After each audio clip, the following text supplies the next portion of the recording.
Shalom, saudara yang kasih Tuhan. Salam jumpa dalam program Tuhan Adalah Gembalaku. Saudara-saudara, pernah nggak sudah mendengar kata riah? Kata riah ini kata bahasa Indonesia yang baku yang diangkat dari istilah bahasa Arab dari kata ruyah yang artinya melihat.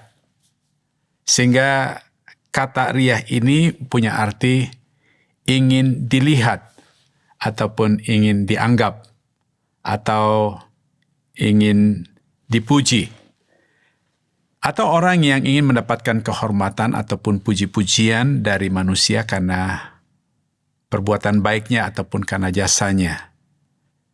Nah, saudara, saya kira semua orang punya tendensi ingin dipuji, ingin dihargai karena sesuatu yang telah dia kerjakan ataupun dia lakukan, saudara. Nah, saudara, Tuhan Yesus pernah melakukan sesuatu mujizat yang luar biasa, yang tidak biasa. Namun ia tidak memerlukan pengakuan ataupun pujian dari orang banyak. Nah, mari kita membaca kisah ini dari Markus pasal 7 ayat 31 sampai 37. Demikian firman Tuhan. Kemudian Yesus meninggalkan pula daerah Tirus dan dengan melalui Sidon pergi ke Danau Galilea di tengah-tengah daerah Dekapolis. Di situ orang membawa kepadanya seorang yang tuli dan yang gagap dan memohon kepadanya supaya ia meletakkan tangannya atas orang itu. Dan sesudah Yesus memisahkan dia dari orang banyak sehingga mereka sendirian, ia memasukkan jarinya ke telinga orang itu, lalu ia meludah dan meraba lidah orang itu. Kemudian sambil menengadah ke langit, Yesus menarik nafas dan berkata kepadanya, "Efatah," artinya terbukalah. Maka terbukalah telinga orang itu, dan seketika itu terlepas pula lah pengikat lidahnya, lalu ia berkata-kata dengan baik. Yesus berpesan kepada orang-orang yang ada di situ supaya jangan menceritakannya kepada siapapun juga. Tetapi makin dilarangnya mereka, makin luas mereka memberitakannya. Mereka takjub dan tercengang dan berkata, "Ia menjadikan segala-galanya baik. Yang tuli dijadikannya mendengar, yang bisu dijadikannya berkata-kata."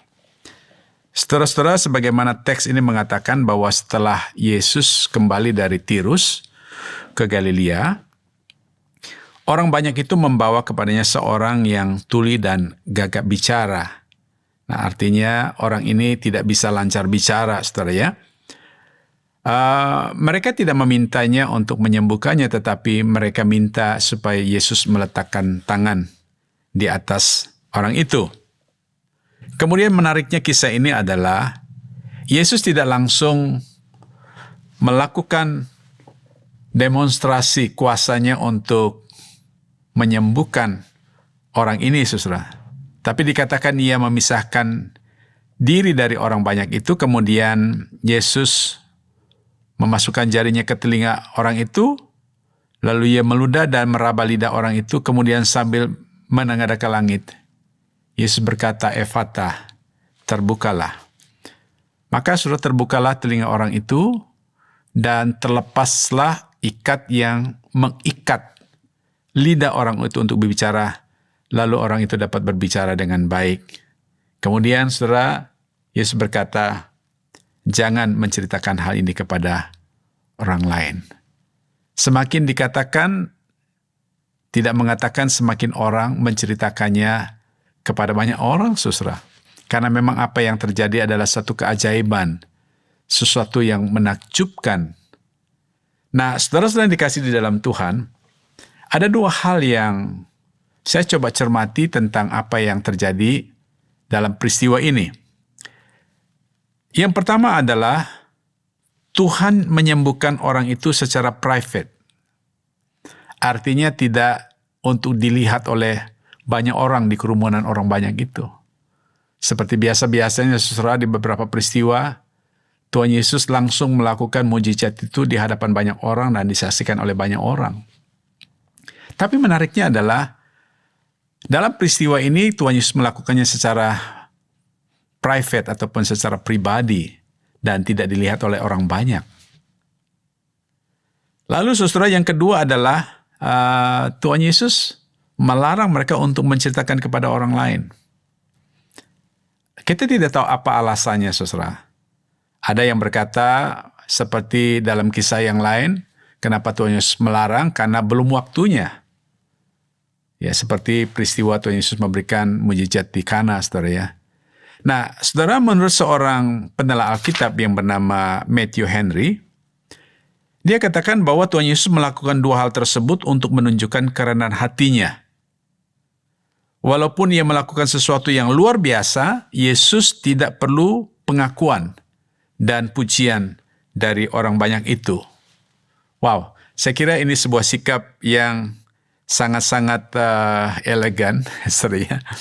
Dan termasuk menurut saya adalah sebuah sikap otokritik kepada orang-orang Farisi ataupun ahli-ahli Taurat yang selalu mengharapkan pengakuan dan pujian dari orang-orang banyak supaya mereka dianggap orang yang paling baik, paling benar, dan paling religius.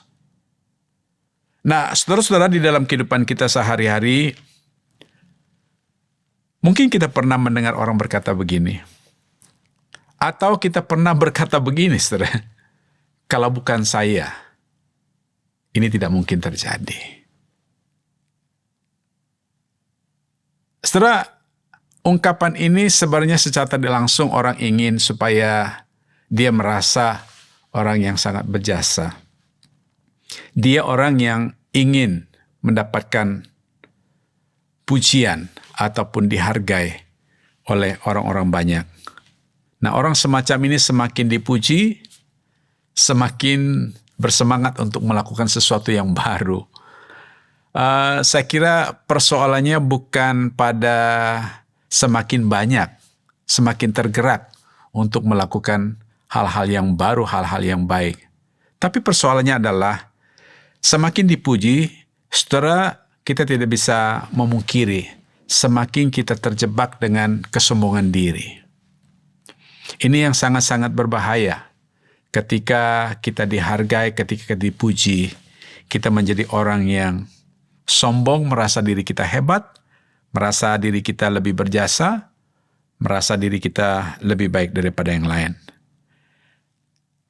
Tetapi saudara, jika kita sudah melakukan sesuatu yang baik, performa yang baik, pelayanan yang baik, kemudian ya tidak bisa menghindari orang memuji kita, berkata pelayanan kamu hari ini baik, tampilan kamu hari ini baik, khotbah kamu ini hari ini baik. Saudara-saudara, pujian spontanitas seperti itu saya kira hal-hal yang sangat wajar. Tetapi yang menjadi tidak wajar adalah ketika kita dipuji, ketika kita dihargai, kita menjadi orang yang merasa diri lebih hebat. Kita menjadi orang yang sombong. Saudara, kadang memang pujian-pujian itu menjadi motivasi untuk kita lebih baik lagi di dalam penampilan dan pelayanan kita. Tetapi jika motivasi kita untuk mendapatkan pujian dalam melakukan apa saja, saudara, tentu bukan itu yang Tuhan kehendaki bagi kita.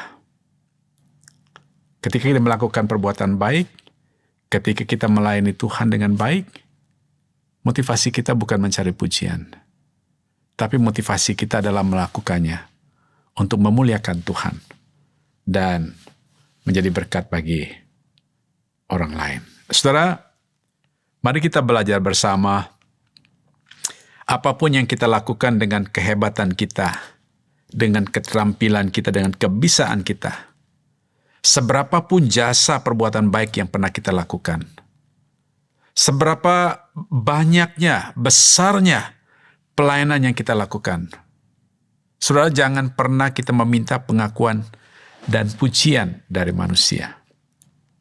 Karena pujian manusia itu adalah kesia-siaan yang membawa kita terjebak di dalam kesombongan diri. Nah, saudara, biarlah Tuhan sendiri yang menilai dan menghargai apapun yang kita lakukan. Mari kita berdoa. Bapa di dalam surga, terima kasih buat firman-Mu hari ini. Kami belajar dari prinsip-prinsip penting kehidupan Kristus. Kalau selama ini Tuhan kami merasa berjasa, kami merasa lebih hebat daripada yang lain oleh karena apa yang kami lakukan dengan perbuatan kami, dalam pelayanan kami, ataupun dalam segala sesuatu kami lakukan, kami mencari pujian. Tuhan ampunilah kami. Biarlah Tuhan motivasi kami di dalam melakukan apapun, dalam termasuk melayani Engkau, bukan untuk mencari pujian, tapi untuk menyenangkan hati-Mu ya Tuhan. Untuk itu Tuhan kami mohon kiranya Kau tolong kami dan topang kami dengan kuasa-Mu, sehingga di dalam segala kemampuan, talenta karena Tuhan berikan kepada kami lakukan itu untuk mempersembahkan seluruhnya, untuk memuliakan nama Tuhan, menyenangkan hati Tuhan. Terima kasih Bapa, dalam nama Yesus Kristus kami berdoa. Haleluya. Amin.